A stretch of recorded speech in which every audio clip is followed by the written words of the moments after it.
Hey there, today we'll be doing this question that appeared in Leetcode Biweekly Contest 89 2438 range product queries of pass.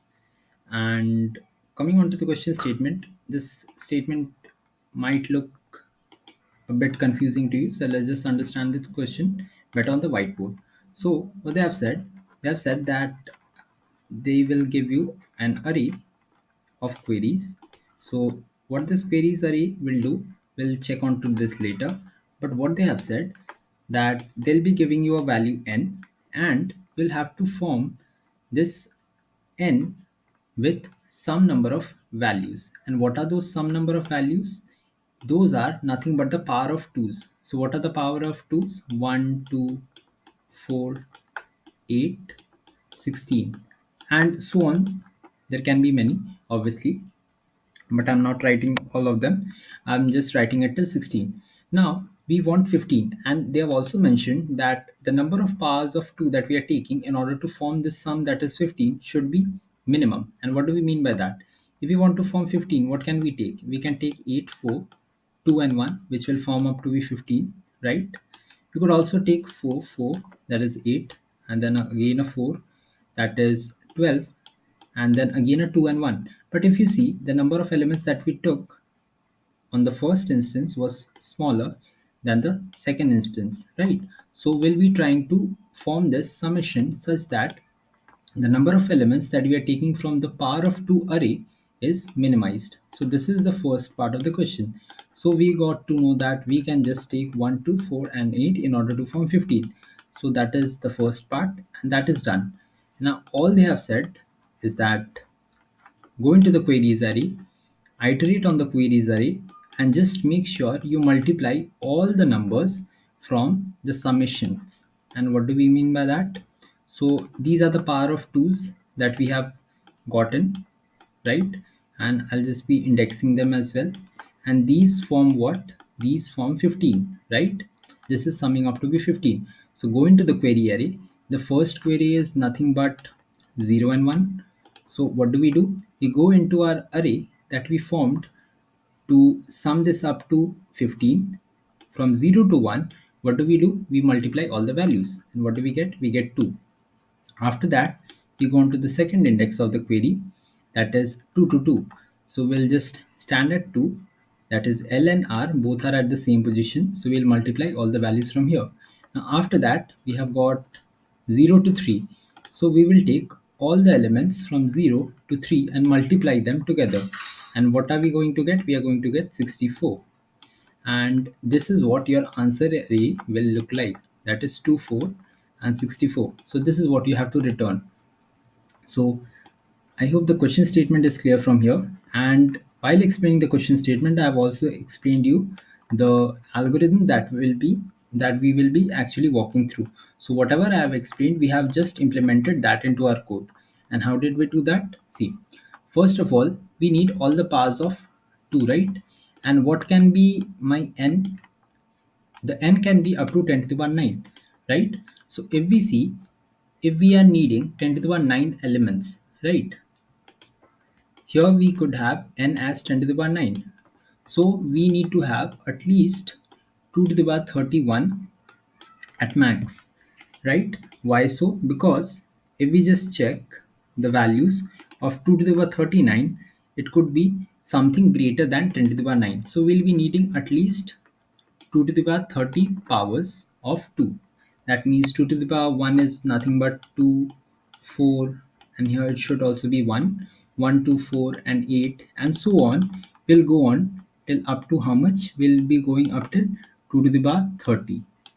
That is the most that we will be needing, since 2 to the power 30 is just greater than 10 to the power 9. Okay, so we will be storing these powers of 2 in one of the arrays. Fine.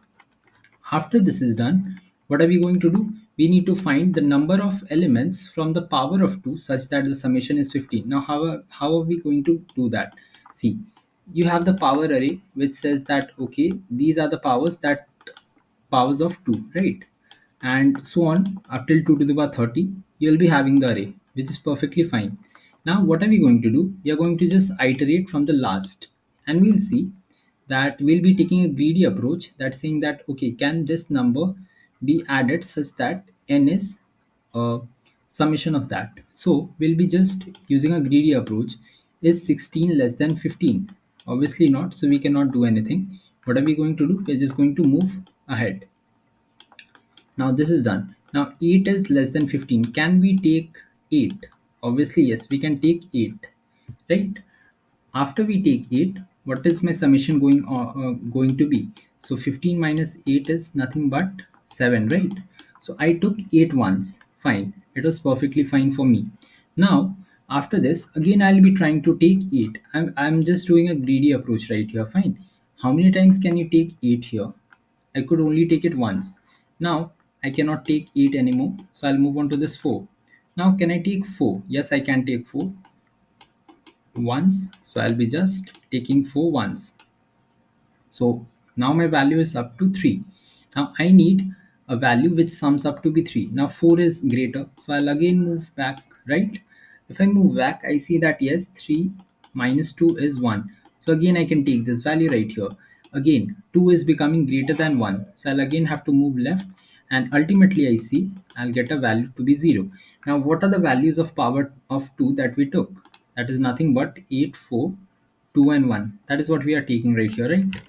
So this is what your array will be looking like of the sum. Fine. So this is how we actually find out what are the summations that lead up to the value n, right? So up till here, it is very clear how to find it and how not to find it. So you'll be having this array 1, 2, 4 and 8. So this is what you were having. Now what are you left with? You're left with this, and what do you need to do? You just need to make sure that all the L to R queries are processed. That means you'll go from 0 to 1, you'll multiply everything and you'll get your answer.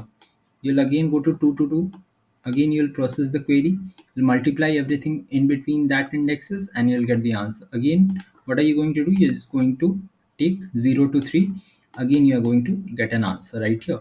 And that's about the whole process on how you're going to do that. Now you must be thinking, can it become very large? No.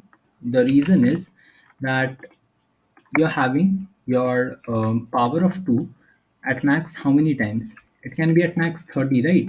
Since you have taken your power of 30, the power of 2 to be at max 30, how many elements can you have there? You can only have at max 30 elements in your array, right? So when you try to process the query, it will be nothing but n into 30, right? So this is why this will work right here. Now let's get to the code part and you'll get the answer as well. Now the mod thing I've not talked about. We could just, while multiplying, put a mod right here. Fine. While we are multiplying, we can just put a mod and that will work perfectly fine. Now let's understand the code as well. So I've just taken a mod. After that, I've pre-processed the powers. That means every time I will not be calculating the power. Even if you do it every time, it does not matter because we are just going till 30 only, right? And I've stored it in a powers vector that is right here, given here. Fine. After that, what are we doing? We are just trying to greedily take all the powers that we need in order to get the sum n, right?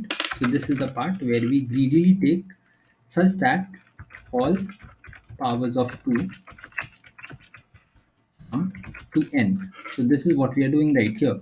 So this is nothing but taking all the powers such that it sums to n, sorry, and you'll be done with it. After that, you see that I have reversed the array. Why so? Because while I was inserting all the powers, I had inserted in it in a reverse manner. And also, why do we need to do it in a reverse manner? This is a very good question because see, while you are doing it, you're doing it greedily, right? If you want to form 15, what will you do? You'll just take the higher values first, isn't it? If you take the smaller values, like 1, you will take it 15 times. What is the point of taking that, right? Because the question is demanding you to get the minimum number of elements such that it sums to n. So that is why I took the bigger values first. So in my array also, it will be in the reversed manner. So that is why I had to reverse it. That's all about it from here. Now, what are we doing? We're just processing the queries. Like I said, all the queries just need to be processed. That means go to the indexes, whatever the indexes are, 0, 1, 2, and 3. Mind you, this will be reversed. I'll just write it in the reverse order. So 1, 2, 4, and 8. All you have to do is just go to the indexes and process the queries, right? So this is what we are doing. Now, this is the part where you need to take care of. You just need to put a mod every time you multiply. And that's about it. And you just push it into our answer vector, which I have declared here. And that is how you get the correct answer. Okay. So if you do have any further queries, please do just ask me in the comments. I'll be replying to it. And if you like the video, please do like and subscribe. And yeah, thank you for watching.